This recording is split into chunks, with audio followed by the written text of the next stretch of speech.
Well, hello, everybody. Welcome back to the instant match reaction. Leeds United 3, Wolverhampton Wanderers 0. And guys, you can check the Japan top out here. We've got the man on the back, Al Tanaka. If you want one of these, it's absolutely quality. I'll be honest with you. The standard of it. This is a large. I do prefer the T-shirt underneath. Makes me feel like old school Ronaldinho in a Japan shirt. Word that one out. But yeah, guys. Okay, jersey code Leeds, you get 8% off. We are going to be doing the Spurs watch along after this as well. So join me on the second channel where we're going to be doing the watch alongs to the Forest, West Ham games, all the relegation picture till the end of the season, and some more bits on there as well. This is your instant match reaction. Anyway, Leeds United 3, Wolverhampton Wanderers 0. And let's get the boys on screen now, shall we? Yeah, so look, really happy with that. Look, the second half wasn't incredible, was it? If anything, Wolves maybe edged it in terms of chances. Leeds probably had like 2 or 3 shots in the second half, it felt like. And maybe if we are to start this you-know-what sandwich where it's like a positive and negative, you know, and then we finish off with a positive. You know, we just start that slight pessimism first, of course. You know, if we have that critical thought in performance, as we always do on this channel. But I do think maybe we let Wolves have the ball a little bit. We're trying to build out from the back at points where maybe I thought that ball into the channel was a real success for Leeds United and Noah Okafor and Dominic Calvert-Lewin. And Leeds were able to kind of get out. It felt like with Andre and Gomez and that even Hugo Bueno from that left-hand side inverting, trying to press on Jayden Bogle and James Justin. It felt in that second half, maybe we gave them a bit of encouragement to press high because Leeds were playing out from the back as we've got used to for parts of this season.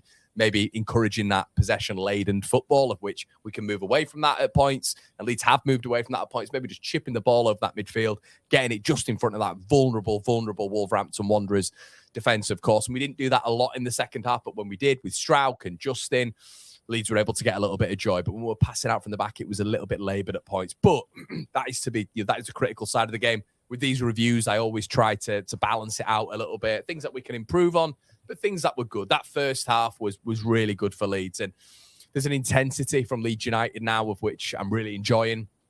There's a confidence, a swagger. I felt that was summed up in the 2 players that have returned back to Leeds United starting 11 in Tanaka and Noah Okafor.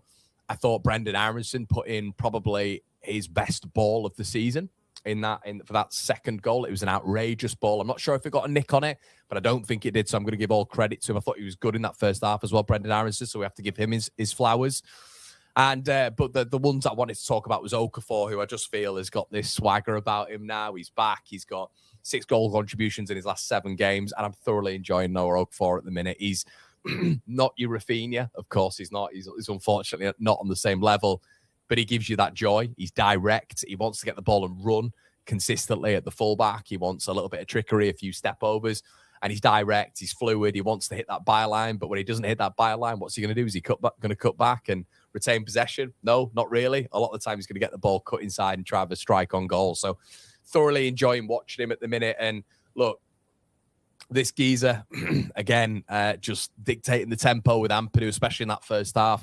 What I loved about them both as a midfield pairing is they've dealt with Stack being out, Leeds United. They've got 2 wins on the bounce without Anton being in the side. And we've got a strange record when Anton Stack's been out the side. It's something like, I think Leeds have won like 6 games without him being in the side, which is strange because he had so much volume of quality when it comes to Leeds United starting 11, and he's arguably Leeds' best player. It's very strange. It just shows the quality and depth that Leeds have got.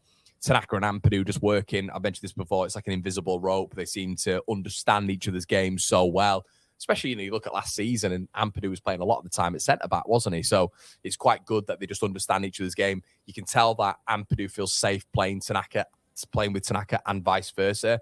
There's the undeniable coverage that both give each other when one goes forward in terms of just that cover. There's also the quality that they have with each other on the ball. When Ampadu's got the ball, Tanaka's always available, and vice versa. And there's a confidence, when you want to give the ball to your mate who you know is going to progress the ball and give you, that added layer of quality going forward. And that's what they both possess. I just love the yin and the yang between them, and it's working really well. Random Yorkshireman says, we did it, Connor. Get in. I owe Farker an apology. Safety insight, and we're playing well. I'm over the moon. Enjoy your evening, mate. Thank you so much, bud. DJ says, dare I say, the Stack injury maybe a blessing in disguise. It was maybe forcing Farker to play a lot more of an attacking formation, especially. Yeah, Tanaka coming in. Feels like there's always a foil for one of these players to get in. It was BL, wasn't it, at the start? Tanaka now. But yeah, Absolutely buzzing with that. And I guess the three-man midfield, everybody that I want is Ampadu, Tanaka and Stack.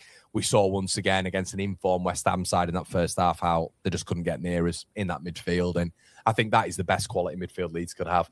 The good thing is now Leeds can also focus on that FA Cup semi-final. I think we'll beat Chelsea in the FA Cup semi-final, and I'm happy to be clipped up, but I do think we beat them. Strangely enough, I think Bournemouth might be a little bit of a step too far for us next week. And then I think we beat Burnley on the return to Ellen Road. But now we can focus really on that FA Cup, as well as just keeping an eye on the league, obviously, that we need to get to. We just need to be safe. A nice 42 points would be good for me, I think.